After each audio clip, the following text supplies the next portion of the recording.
Hi, welcome back. I'm here with my longtime friend, Ryan Hammond. Ryan, how you doing? I am doing great, Al. Hey, thanks for joining me this morning. I'm very excited to talk with you. I just got off with Rob Sens from MZ. We talked a lot about skills. We talked about what's happening with COVID-19, and I know you are in role dealing with this, day to day. So, if you would, you mind you sharing a little bit about yourself and what you're doing there at Pure Storage? Yeah, so hello for all of those you I don't know. I'm hoping there are a lot of you out there I do know through PAFOW and everything else. But currently, I am running the people analytics team at Pure Storage. We're a small but mighty team of five now, including our newest hire, which is actually in Prague. So we've gone international. Which is wonderful. And like many people analytics teams, we have a remit that looks a lot like people analytics, but also stretches into things like strategy, talent management. We're doing a lot around diversity right now. In some sense, we've kind of carved out a niche as one of the most agile teams in all of HR. So when something needs to get done and we need to fill in for compensation or something else, my team has largely been able to jump in and do that, which is something they're very proud of. So yeah, that's what we're up to. Well, and yeah, obviously it's been a very dynamic time for everybody, but particularly those within people analytics who are trying to measure and get a pulse for how people are thinking and feeling and what's going to work from a strategy point of view. And I know you've actually done some outreach to your staff to get such insight. Can you speak to your efforts there? So like many of us, come March and April, a lot of the work that we were doing changed dramatically. And one Monday morning, just to tell the story, my CHRO JJ reaches out to me and says, "Hey, I'm talking to our founder Kaz, and we really need to run a COVID pulse. We have no idea what's going on now that we're moving everybody home. How would you go do that? I have a meeting with Kaz in an hour. Come up with a strategy." Right. So essentially, I built our COVID measurement strategy in roughly an hour, and took it to the founder. And what we ended up doing is because it's such a dynamic environment, especially if we roll it back to early April or late March. No one had any idea how long this was going to go. We had no idea what the rules were going to be. We had no idea how quickly things were going to change. So because of that, I had put together like a true pulse strategy where we decided that we were going to go and essentially do a pulse at first every week, with some flexibility to change that timeline as external environment or internal demands required. I was very concerned about what a weekly pulse in a company that is not used to anything like that looks like. And so I put together a sampling framework. And for the geeky people out there, we did a couple of cool things. One is what we did is we actually randomly sampled a panel, a set of pure employees that would be on our panel, where we went out into them and said, "Hey, we're asking you to be on this panel and to respond to this survey every week. You're like special." Right? And that would allow us, at least on a subset of the data, to actually follow changes within person over time. And then on top of that, we would then, to expand the sample, we would add kind of a weekly sample on top of that. So we had a week one sample, a week two sample, a week three sample, and then we would aggregate all those together. And that allowed us to be very nimble in how we pulsed, without putting undue burden on an already crazy time for our employees. And we did that pulse for, weekly for the first month. And then it ended up being about every other week for another month and a half. And we just kept running through kind of our sample of employees. And we were able to give very quick feedback to the executive team and others. And we have a whole COVID Tiger team. And so it would, we'd do the pulse on Wednesday, roll up the results for the COVID team by Friday morning for them to look at. It would go to the executives on Friday. And then often they were using that information in the weekly all hands on Monday morning. And so it was a very intense process from a people analytics standpoint. But it's also one where, we were giving core information out during this time. So that was kind of the strategy behind it and how we set it up. Now, the outcomes that you were delivering, it sounded like there was a very intentional use for that insight. You mentioned the all hands on Monday. Now, did that formulate communication strategy, remote work strategy? Who was in the Tiger team, and what decisions came out of that Tiger team with the data that you were supplying? I know you probably can't talk about everything, but I'm just curious because Sure. I believe that we have this great opportunity to create new governance structures that consume the insight that we're generating. So the follow-on question is, do you think that that body is going to persist once things settle, assuming things ever settle? Yeah. Well, so from a content, that was the survey strategy from a content perspective, and we'll talk a little bit about the results and then what we did with them. Is we actually focused every week on 7 core questions, and then we actually left space in the survey so that we could put specific questions that responded to needs, like arising needs. So the 7 questions we basically asked stress levels. So how are your stress levels? Their sustainable level of activity. How sustainable is your activity? How productive they are. So we're following productivity, sustainable effort, stress were the 3 major ones. And then we added a couple. We were asking how difficult or easy taking care of their personal responsibilities were. Right? Because that was we just didn't know what was going on, especially globally, or it was very hard. And so those ones we would measure on a 7-point scale every week, and we could actually follow what was changing. And some of the things that came out from that, which I think a lot of people see, but that we were able to immediately start to action, is that, early on, we saw stress started to spike, right? And we had some fairly severe stress. Even in about 2 weeks, that started to settle down, but there remained this consistent low levels of stress, like elevated levels of stress, not super severe. We got most people out of super severe stress, but there was just this constant extra stress, right? And so then the discussion became, okay, it's not severe, but how long can we go with that? There was a big movement it was interesting. There was very much a differentiation in how productivity was affected. So in some groups, productivity actually went up, right? It's like in a lot of staff groups, productivity actually, people are like, I'm more productive than I've ever been. I don't have to commute. Like I'm getting all this done.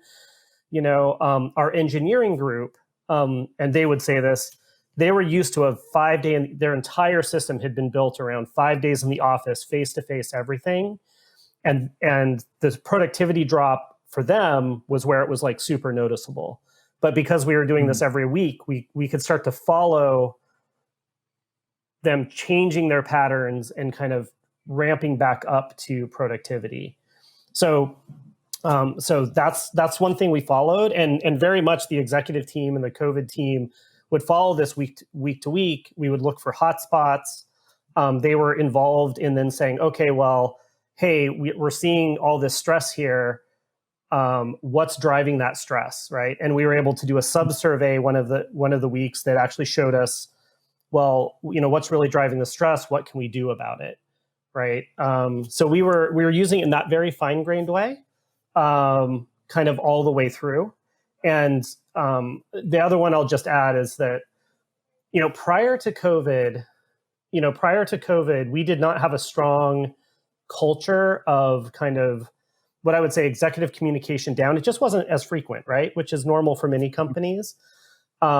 And one of the things that our executive team did very well when this started is they started doing, we're going to do weekly all hands calls. And we actually saw this change where, our employees really, really valued that communication. And because they could see in the data how much it was valued, then there was a real commitment to continue it because, which they wouldn't, it was a really big question. Like, do they really want to hear from us every week? Is that too much? Do I really want to go through the process of putting together all hands every week on this? But from the data that we provided them, it was just clear that this was of high value. And so they kept going. And at this point, I would say the connection between our executive leaders and the employee population is probably stronger than it ever has been. So those are the types of decisions that were being made off of this data that I think had real positive impact. That's fantastic. And the question that jumps to mind is the survey items that you mentioned. I love sustainability. I love it because it speaks to capacity and the real dynamics that were unfolding for them. So my pointed question is, did you work with a third-party survey vendor to formulate those questions? Did you come up with those yourself? Was there a group that came up with those and identified those as important? Can you share, how those came about?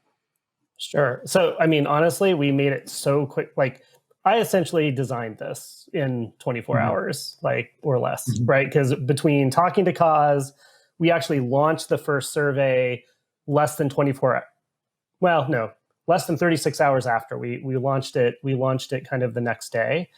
Now we did go out and draw on, we looked around what was out there, as you should always kind of do, to kind of see what we could find in terms of survey question banks. There were companies coming out, but this was pretty early on, and some of that had not quite been released yet. So really, it was I and Netta, who many of you may know from my team. We essentially designed everything internally. And, that's the fun part of the job, Al. I don't want to outsource the fun part of the job. Exactly. And in fact, I want to celebrate that because a lot of times, if you're having, and again, I want to celebrate the survey vendors that are out there, and a lot of them are doing some great work, particularly in response to COVID-19 and well-being and remote work dynamics and all that. At the same time, I strongly advocate that the voice of leadership, of which you are a part, is their authentic voice, because you, in the nature of the questions that you ask, are showing what's important to you. And to emphasize again what you said, you didn't wait. You said, this needs to be done. This is important. You're getting this demand. So you created, so our discipline, as we've long talked about, is inherently a creative discipline. It's the fun part. It's the challenging part. It's also the risky part as well. And there's few people on the planet more qualified than you to actually to bring that to life. So, congratulations to you and your team for doing it. Because in my narrative that I would write, I think the uptick in the acceptance of that was rooted in the fact that it was an authentic voice, because they were authentic questions. And shamelessly, it's a leading question. But what are your thoughts on that? Would you agree with that assessment? Well, so I think there are two real values that we bring there by doing it a little bit in-house, right? One, speed. I'm just trying to imagine what it would have been like to get an external consultant and that. It's just, that takes time and process, right? The other is that we could really tie the questions to our unique business processes. So, when we looked around, right, there were a lot of standard, this is what you should be asking. And a good portion of the questions just aren't relevant for our business. We have very few, we don't have anybody sitting in a retail store worried about their PPE, right? That's completely irrelevant to us, right? In some sense. But we have some other very specific things that are tied to the business. And so being able to shape it around, the business and the particular organization that we're in, especially as we moved over time, is where having that in-house expertise is super important, because you make it that much more relevant. So when when you think about trying to measure productivity, even in this very what is your perceived productivity sort of way. It's very different if you're trying to survey about productivity around engineering versus a retail store versus our sales functions versus our staff functions. And so a good example of that is, there's been a variety of work that's come out of this. One of it, of course, is that like many organizations, Pure is trying to figure out, well, what's going to happen post-COVID? We had this culture, especially in engineering, of 5 days in the office. You are just there. That's what you are. And we had all our processes built around it. Well, what's that going to, they can't do it now, but even more importantly in the long term, well, not more importantly, but in the long term, what is a more flexible, should we have a more flexible, can we sustain being competitive in the Bay Area in trying to recruit engineers if we tell them they have to be in the office 5 days a week? Wow, that's an interesting question, right? But their big concern, of course, is team productivity. Like, can we replicate or even improve on how we do engineering? Well, that's a very specific question at Pure. And so we actually put together, there's a task force of which I'm a part of, and we put together a very specific customized internal survey where we actually had the engineers break down the core parts of their processes around team productivity. So coding, escalations, on-ramping new people, and it was our engineers that said, these are the things that drive productivity on our teams. These are the tasks. These are the ones we might be worried about. We did the same for leadership effectiveness, and we did the same for how the teams of teams coordinate. And we made it very, very Pure specific. We went out to all the engineering leadership, and we basically collected data about, in a hybrid versus all in the office world, which of these do you think we can actually be more productive at? Which ones are we going to suffer in productivity, and where do you think we can do about the same? And then tell us why, right? What are you doing that makes you believe that we can go to this more flexible environment? So that survey was incredibly Pure specific, right? But it gives huge amounts of credibility because the engineering leadership believe the responses. They know it's relevant to them. We've now been able to identify the areas, and it's an interesting story. There are some things that you wouldn't think, that you might be worried about, but the engineering leadership is coming back and telling, we're actually doing that better today in a fully remote environment than we were 5 days in the office today. And they're like, wow. If I look ahead to a flexible remote situation, turns out coding is way better at home than in an open office environment situation with tons of distractions. And everyone's like, we've experienced that. We all agree. Escalations. People are like, there was real concerns that the escalations that come through customers, we wouldn't be able to react to. Turns out everyone's like, no. Not only are we as good at it, we're actually better in this environment. So we can imagine a hybrid work environment where we should really double down on that.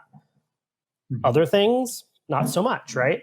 And so with that specific level of detail, designed with our leadership, then this will be one of the major things that drives Pure's return to work strategy. And something we're incredibly proud of, and an example of where people analytics can really do it. And I apologize, I'm having carpet put in upstairs, so if you hear some noise, that's why. We're in a new place. We got dogs barking, doors slamming. Carpet. Exactly. It's all good. I just want to call out something because you said it was done with leadership. And so you are in that role a facilitator of getting their voice and intentions out there, then bringing insight back. And so the ultimate action is owned by them. Is that the way you frame it up with them, that, here, I'm here to help you? And it then invites the question, how did you get that credibility with them? How did that relationship start? Was it in place pre-COVID and just got amplified after the fact, or is it something that happened, post-COVID? Yeah, no, I think if I would reflect on it, I would say, so one, Pure is a wonderful place to work, and people are just so open and inviting, and super interested in whatever expertise you bring. So if I would look at that, I would say, I was just part of the digital workforce task force. I ended up on every subcommittee, right? Because it happened to hit my skill set. It's like, well, we want to collect internal data. Wait, we want to do external benchmarking. We want to actually dig into the research, like the academic research around this, and what can it tell us about what we should do? Well, those hit all my sweet spots, right? Academic research, I actually know a lot of it. I can seed that for you. External benchmarking, we can talk, we as people analytics professionals know the ins and outs of that very difficult task. And then of course, how do we collect this internal data, and how do we do it rigorously and whatever. So early on, that expertise, people were very appreciative of, right? They don't design surveys, and they know they don't design surveys. And so we walk them through that process. As you go through and the data comes back, and you start to have discussions about what should we do, then that expertise can actually translate over into actually help ideating what the solutions might be and helping put that together. Like just having that seat at the table, you can bring that extra value, because it turns out that, not only do we measure things, like many of us in this field, we have the backgrounds to be experts in how organizations operate, right? And if you have that expertise, you can insert that, you can insert that appropriately where it is. So far, I hope so. We'll see. Hopefully, by the time this whole thing is over, the engineering leadership will agree with my assessment that we've been valuable. But we are currently driving. We're definitely intimately involved in each of the aspects as they start to prepare early recommendations for the overall executive team, and that it's been a great process.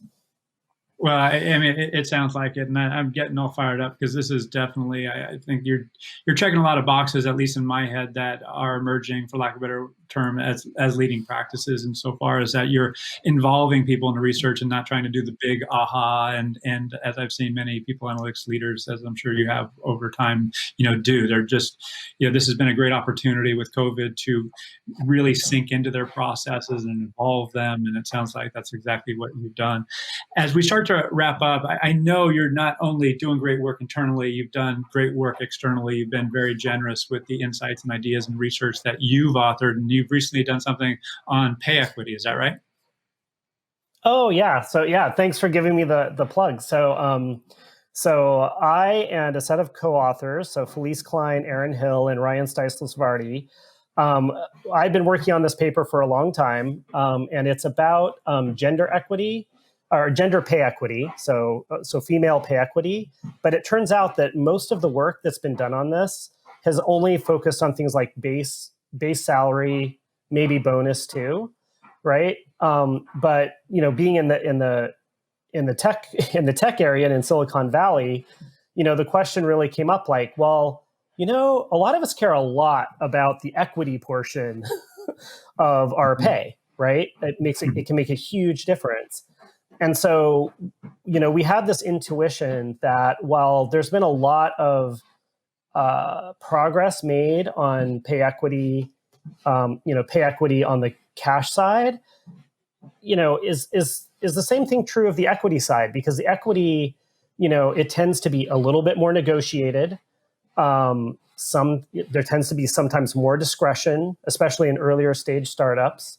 And so that's what we went out to investigate. And I'm happy to say, if anybody's interested, you can go to the Journal of Applied Psychology. And that paper that we've been working on for like 6 years just came out. And it's super interesting because we have data from a couple different completely unnamed tech firms.